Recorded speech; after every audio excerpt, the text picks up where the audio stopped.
నమస్కారం, నా పేరు బాలా. బీసీఎన్ న్యూస్ కు స్వాగతం. ముందుగా ముఖ్యాంశాలు. కడప మహానాడు వేదికగా గత ప్రభుత్వంపై సీఎం చంద్రబాబు తీవ్ర స్థాయిలో విమర్శలు. రాష్ట్ర అభివృద్ధి సంక్షేమే ప్రభుత్వ ధ్యేయమని పునరుద్ఘాటన.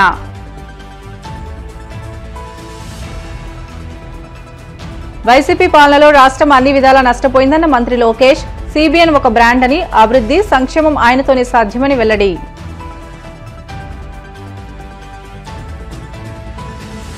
పులివెందులకు తాగు సాగునీరు ఇచ్చింది చంద్రబాబు అన్న బీటెక్ రవి. జగన్ అవినాష్ రెడ్డి త్వరలో జైలుకు వెళ్లడం ఖాయమని జోస్యం.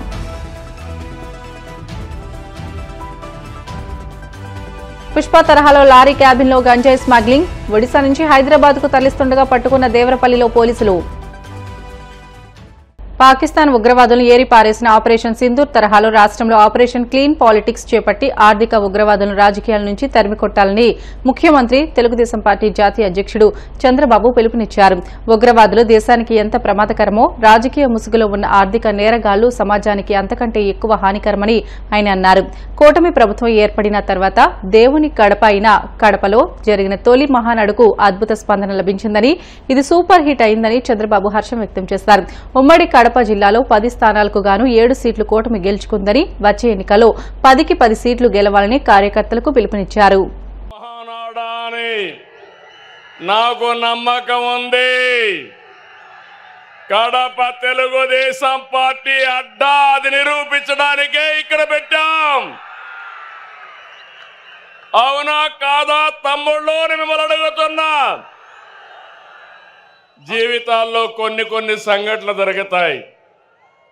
ఈరోజు కడప సంఘటన చూసిన తర్వాత మీరందరూ కూడా మంచి చేస్తే శాశ్వతంగా అండగా ఉంటామని మరొకసారి నిరూపించారు. గత ఏడాది 2వ తేదీ ప్రజాగళం ఎన్నికల సభలో కడపకొచ్చాను. ఆ రోజు ఒక మాట చెప్పాను, కడప రాజకీయం మారుతోంది, కడప గడపలో మార్పు స్పష్టంగా కనిపిస్తుందని ఆ రోజు చెప్పాను. మీరు చూస్తే అహంకారంతో విర్రవీగే వారికి ఎన్నికల్లో కడప జిల్లా ప్రజలు అద్భుత చైతన్యంతో తీర్పు చెప్పారు. ఈ ఎన్నికల్లో ఒక కడపే కాదు, రాష్ట్రం ప్రతి ప్రాంతం అద్భుతమైన విజయాన్ని సాధించాం. ఉమ్మడి కడపలో 10కి 7 గెలిచాం. తమ్ముళ్ళు ఇప్పుడు నుంచి కష్టపడితే 2029లో 10కి 10. గత ప్రభుత్వంలో 5 సంవత్సరాలు మనం పోరాటాలు చేశాం. హింసా రాజకీయాలు, హత్యలు, కేసులు, అవమానాలు, అవహేళనలు, బూతులు, అణిచివేత అన్ని ఎదుర్కొన్నారు మా తమ్ముళ్ళు, మా ఆడబిడ్డలు. మీరే నా బలం, బలగమని మరొకసారి గుర్తు చేస్తున్నా.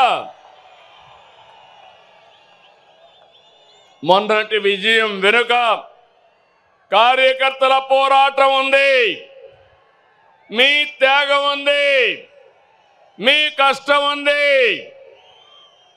విధ్వంస రాష్ట్రాన్ని పునర్నిర్మిస్తామని మన మిత్రుడు జనసేన అధినేత పవన్ కళ్యాణ్ గారు, నరేంద్ర మోడీ గారి నాయకత్వంలో ఉన్న బీజేపీ ముగ్గురు కలిసాం, కూటమి ఏర్పాటు చేశాం.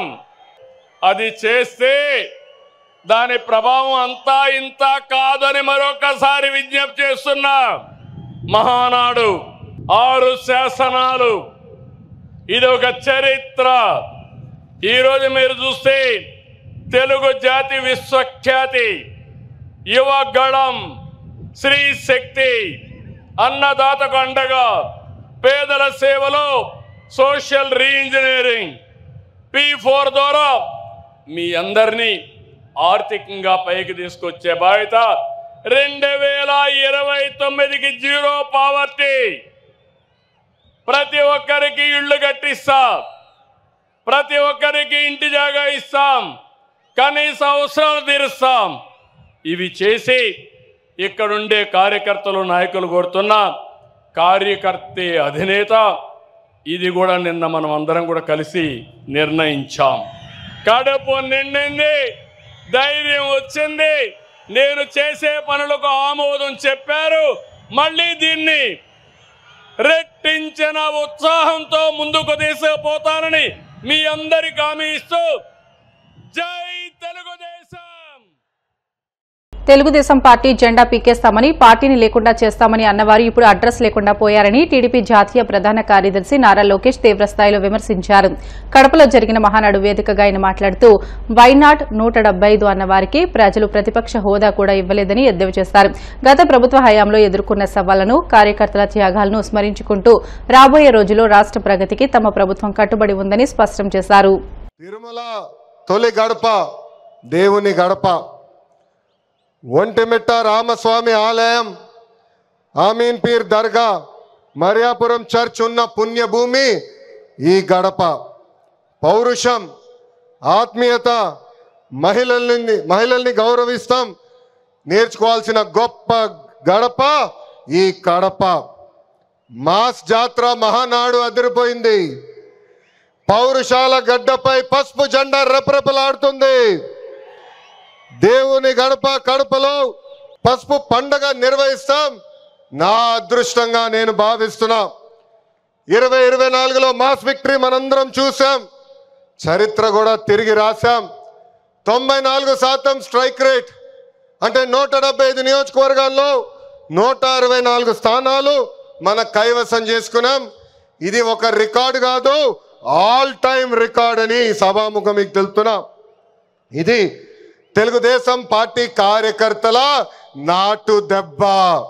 జెండా బీకేస్తా అన్నారు, వాళ్ళు ఇప్పుడు పార్టీ కార్యాలయానికి టూలెట్ బోటు పెట్టుకుని పారిపోయే పరిస్థితి. పార్టీ లేకుండా చేస్తా అన్నారు, అడ్రస్ లేకుండా పోయే పరిస్థితి. వైనాట్ 175 అన్నారు, ప్రజలు ప్రతిపక్ష హోదా కూడా ఇవ్వని పరిస్థితి. మన బొమ్మలు పెట్టి బాక్సింగ్ చేశారు, ప్రజలే ఇప్పుడు ఫుట్బాల్ ఆడుకునే పరిస్థితి. ఏ తప్పు చేయని మన అధినేత చంద్రబాబు నాయుడు గారు బంధించారు. ప్రజలు ఏకంగా ఆ నాయకుడిని ప్యాలెస్ లో పెట్టి తాళాలేసి లాక్ చేసే పరిస్థితి. మన నాయకులు ట్రెండ్ ఫాలో అవ్వరు, ట్రెండ్ సెట్ చేస్తారు. సినిమా స్క్రీన్ అయినా, పొలిటికల్ స్క్రీన్ అయినా ఆయన ఒక లెజెండ్. ఆయన పేరేంటి? విశ్వవిఖ్యాత నట సార్వభౌమ స్వర్గశ్రీ నందమూరి తారక రామారావు గారు. ఎన్టీఆర్ అంటే 3 అక్షరాలు కాదు, ఎన్టీఆర్ అంటేనే ఒక ప్రభంజనం. ఆయనే రాముడు, ఆయనే కృష్ణుడు, ఆయనే భీముడు, ఆయనే అర్జునుడు, ఆయనే కరుణుడు, ఆయనే ప్రజల గుండెల్లో దేవుడు. పార్టీ పెట్టిన 9 నెలల్లో అధికారంలోకి రావటం ఒక చరిత్ర. దేశానికి సంక్షేమం అనే పదాన్ని పరిచయం చేసిన వ్యక్తి అన్న ఎన్టీఆర్. 2 రూపాయలకి కిలో బియ్యం, 50 రూపాయలకి హార్స్ పవర్ విద్యుత్, జంతా వస్త్రాలు, పక్కా ఇల్లు, గురుకుల పాఠశాలలు, మధ్యాహ్న భోజనం, ఇట్లా చెప్పుకుంటే రోజంతా పడుతుంది. అన్న ఎన్టీఆర్ చేసిన సంక్షేమ కార్యక్రమాలు చెప్పేదానికి. సంక్షేమంలోనే అన్న ఎన్టీఆర్ ఒక బ్రాండ్. ఇంకా తెలుగువారు ప్రపంచం మొత్తంలో పెద్ద పీట వేసింది మన బ్రాండ్ సిబిఎన్. సిబిఎన్ అంటే డెవలప్మెంట్, సిబిఎన్ అంటే సంక్షేమం, సిబిఎన్ అంటే మనందరి ధైర్యం. అప్పుడు ఐటీ, ఇప్పుడు ఏఐ, అప్పుడు హైటెక్ సిటీ, ఇప్పుడు క్వాంటమ్ వ్యాలీ, అప్పుడు సైబరాబాద్, ఇప్పుడు అమరావతి. చాలని 200 రూపాయల పెన్షన్ని 2000 రూపాయలు పెంచారు. ఇప్పుడు భారతదేశంలో ఏ రాష్ట్రం ఇవ్వని విధంగా 4000 రూపాయల పెన్షన్ మన చంద్రన్న అందిస్తున్నారు. అన్న క్యాంటీన్, డ్వాక్రా, దీపం, పేదల చిరునవ్వు మన నాయకుడు చంద్రబాబు నాయుడు గారు. తెలుగువాడి ఆత్మ గౌరవ అగ్నిజ్వాలను నాటి ఢిల్లీ పాలకులకు తెలియజేయడం కోసం పుట్టిన పార్టీయే టీడీపీ అని కడప ఎమ్మెల్యే మాధవిరెడ్డి అన్నారు. బడుగు బలహీన వర్గాల వారి అభ్యున్నతికి రాజకీయ స్వాతంత్ర్యం కోసమే ఈ పార్టీ పుట్టిందని అన్నారు. మహానాడులో ఆమె మాట్లాడుతూ రాష్ట్రంలో మొట్టమొదటిసారి వృద్ధాప్య, వితంతు, వికలాంగుల పెన్షన్లు ఇచ్చిన మహానాయకుడు ఎన్టీఆర్ అయితే వాటిని 4,000 నుంచి 15,000 వరకు పెంచిన ఘనత చంద్రబాబుదేనని అన్నారు. ఎన్టీఆర్ ఆశయాలను, సిద్ధాంతాలను కొనసాగిస్తూనే పరిపాలన, సంక్షేమం, అభివృద్ధిలో చంద్రబాబు పలు సంస్కరణలను తీసుకువచ్చారని అన్నారు. క్రమశిక్షణ, పట్టుదల, అకుంఠిత దీక్ష, నేర్పు, ఓర్పు కలిగిన విజనరీ నాయకుడిగా చంద్రబాబును యావత్ ప్రపంచం కీర్తిస్తుందని తెలియజేశారు. జనసందోహాన్ని చూస్తుంటే భారీ అనే పదం కానీ, జనసందోహం అనే పదం కానీ వీటికి సరిపోవు. ఆకాశం మీనిందా, నేల తల్లి కనిందా అనే విధంగా ఇసుక రాలితే రాలలేనంత జనం ఈరోజు కడపలో తెలుగుదేశం పార్టీ కార్యకర్తలు ఇంత పెద్ద ఎత్తున వచ్చారంటే కడప గడ్డ తెలుగుదేశం పార్టీ యొక్క అభిమానులదని మరొక్కసారి తెలియజేసుకుంటున్నాను. ఈరోజు గర్వంగా తెలియజేసుకుంటున్నాను. We are from Kadapa, we are proud to be Kadapa people. ఇది కడపలో జరుగుతుంది కాబట్టి ఇంత పెద్ద చారిత్రాత్మకమైన ఘట్టం మన కడపలో మనం ఆహ్వానిస్తున్నాం, మనం అతిథులకు సేవ చేసుకుంటున్నాం. ప్రతి ఒక్కరికి ఈ కార్యక్రమంలో అరేంజ్మెంట్ చేసి శబాస్ అనిపించుకున్నామంటే అది కడప జిల్లాలో ఉన్న తెలుగుదేశం పార్టీ అంటే. 43 సంవత్సరాల తెలుగుదేశం పార్టీ చరిత్రలో మొట్టమొదటిసారి మహానాడును ఈసారి మన అధ్యక్షులు మాన్య శ్రీ నారా చంద్రబాబు నాయుడు గారు, మన జాతీయ ప్రధాన కార్యదర్శి గారు నారా లోకేష్ గారు వాళ్ళు నిర్ణయించడమే మనకు దక్కిన గర్వంగా తెలియజేసుకుంటున్నాను. తెలుగుదేశం పార్టీ ఏ స్వార్థం కోసమో కాదు, ఎవరి కోసమో కాదు పుట్టిన పార్టీ.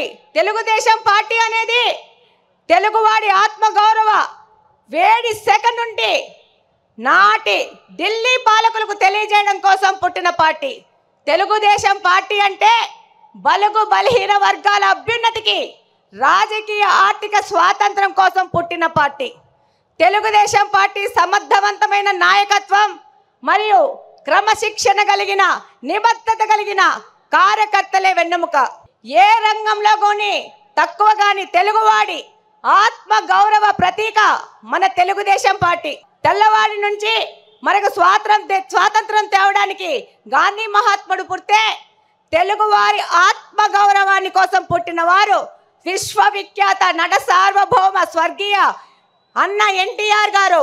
రాష్ట్రంలో మొట్టమొదటిసారి వృద్ధాప్య, వికలాంగుల పెన్షన్లు ఇచ్చిన, వితంతు పింఛన్లు ఇచ్చిన దీన బాంధవుడు మన అన్న ఎన్టీఆర్ గారు అయితే అదే పింఛన్లు ఈరోజు 4,000 నుంచి 15,000 వరకు పెంచిన ఘనత మన ముఖ్యమంత్రి శ్రీ నారా చంద్రబాబు నాయుడు గారిది. ఈ దేశంలో ఆడపిల్లలకి ఆస్తిలో హక్కు కల్పిస్తే ఎన్టీఆర్ గారు మహిళా సాధికారత మరియు వారి ఆర్థిక స్వాతంత్రానికై కృషి చేస్తున్నారు మన నాయకులు శ్రీ నారా చంద్రబాబు నాయుడు గారు.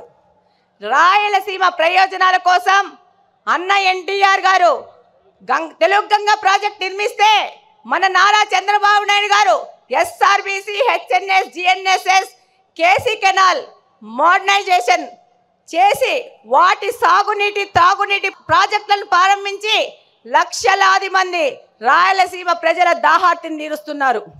కడప అనేది ఎవరి అడ్డాగడ్డా కాదు, ఇది కడపలో నివసిస్తున్న ప్రజల అడ్డా, కడప ప్రజల గడ్డ. బ్రిటన్లో షార్ట్ బ్రేక్ తీసుకుందాం. Stay with us.